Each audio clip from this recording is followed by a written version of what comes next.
आज गुप्त नवरात्रि का चौथा दिन है और नवरात्रि के चौथे दिन यश और ऐश्वर्य की देवी माँ भुवनेश्वरी देवी की पूजा की जाती है। माँ भुवनेश्वरी को 10 महाविद्याओं में चौथा स्थान प्राप्त है और ऐसी धार्मिक मान्यता है कि माँ भुवनेश्वरी ही सारे जगत का पालन पोषण करती हैं। उन्हें जगत धात्री भी कहा जाता है। माँ को लाल रंग के पुष्प अर्पित करें। नैवेद्य चंदन, कुमकुम, रुद्राक्ष की माला, सिंदूर और फल आदि से इनकी पूजा अर्चना करें और पूजा के बाद माँ भुवनेश्वरी की कथा का श्रवण अवश्य करें। काल की शुरुआत में ब्रह्मा, विष्णु, रुद्र जगत की संरचना प्रारंभ कर रहे थे। एक उड़ता हुआ रथ उनके सामने आया और एक आवाज ने उन्हें रथ में बैठने का आदेश दिया। जैसे ही त्रिदेव रथ में बैठे, यह मन की गति से उड़ने लगा और उन्हें एक अजीब से स्थान पर ले गया। यह स्थान असल में रत्नों का द्वीप था, जिसके चारों तरफ अमृत का सागर और मनमोहक आकर्षक जंगल थे। जैसे ही त्रिदेव रथ के बाहर उतरे, वह स्त्री स्वरूप में बदल गए। उन्होंने उस द्वीप का अच्छी तरह से मुआयना किया। वहां उन्हें एक शहर मिला।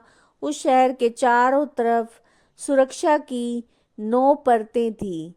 इस शहर की सुरक्षा का उग्र स्वभाव के भैरव, क्षेत्रपाल, मातृका और दिक्पाल कर रहे थे। जैसे ही वह शहर के अंदर गए, शहर का सौंदर्य और विकास देखकर मंत्रमुग्ध हो गए।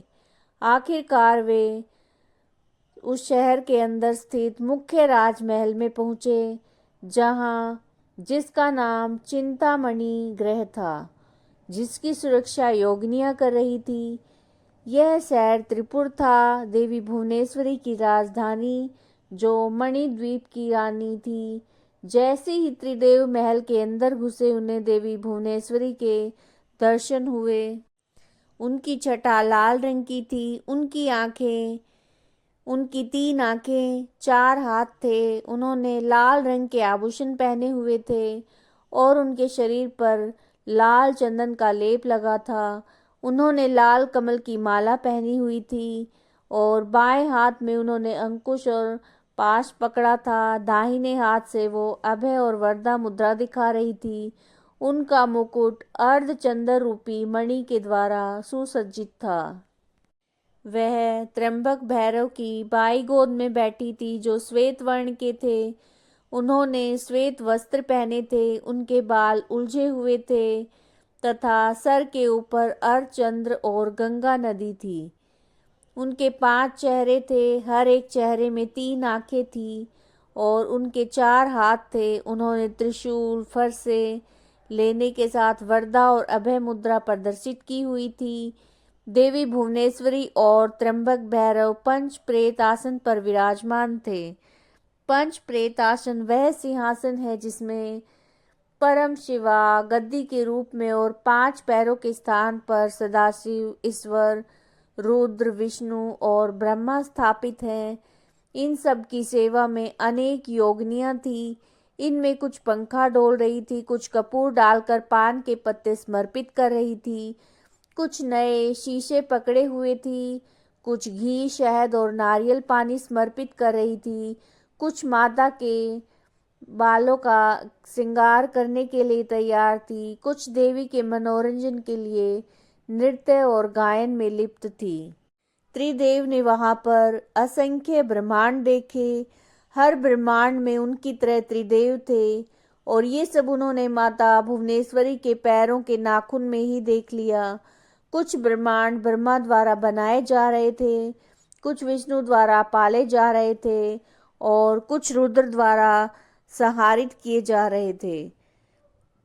त्र्यंबक की इच्छा शक्ति द्वारा उत्पन्न भुवनेश्वरी ने त्र्यंबक के 3 स्वरूप बनाए, ब्रह्मा, विष्णु और रुद्र।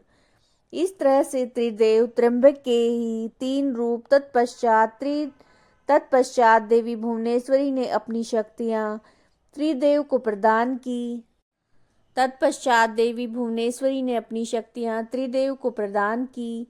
ब्रह्मा के लिए देवी सरस्वती, विष्णु के लिए देवी लक्ष्मी और रुद्र के लिए देवी काली का निर्माण किया। उन्हें उनकी जगहों पर स्थापित किया। ब्रह्मा और सरस्वती ने मिलकर एक ब्रह्मांड रूपी अंडा बनाया। रुद्र और काली ने इसे तोड़ा, जिससे पंच तत्व स्वरूप में आए।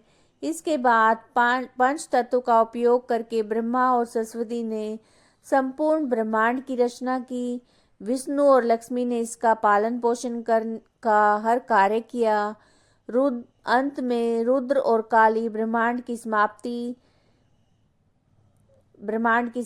की, ताकि सरस्वती और ब्रह्मा पुनः रचना कर सकें। यह नवरात्रि के चौथे दिन की कथा थी। अगर आपको वीडियो पसंद आई है तो लाइक कीजिएगा, ज़्यादा से ज़्यादा शेयर कीजिएगा और चैनल को सब्सक्राइब कीजिएगा। जय माता दी।